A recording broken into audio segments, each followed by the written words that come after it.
பாஸ்கர் மதிவதனி. குரலில் குரல். பால் காமத்துப்பால். இயல் கற்பியல். அதிகாரம் உறுப்பு நலன் அழிதல். குரல் எண் 1238. முயங்கிய கைகளை ஊக்க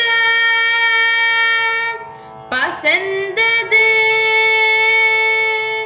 பைந்தொடி பேதை நுதல். முயங்கிய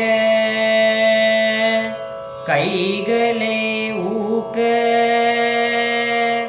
பசந்தது பைந்தொடி பேதை நுதல்.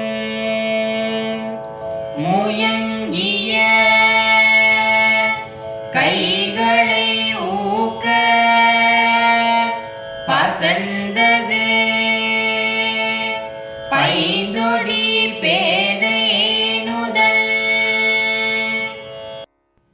முன்னொரு நாள் என் காதலியுடன் கூடியிருந்த பொழுதினில் என்னை இறுகத் தழுவியிருந்த அவள் கைகளை அவளுக்கு நோகுமே என்று சற்று தளர்த்தினேன். அவ்வளவுதான். அச்சிறு பிரிவையும் பொறுக்க மாட்டாது பசும்பொன் வளையல்கள் அணிந்த பேதை பெண்ணவளின் நெற்றி நிறம் மாறி ஒளியிழந்தது. சிறு பிரிவையே தாங்க மாட்டாதவளின் நெற்றி இப்பிரிவை எப்படி தாங்கும்? ஆதலால் இனியும் தாமதிக்காது விரைந்து செல்ல வேண்டும்.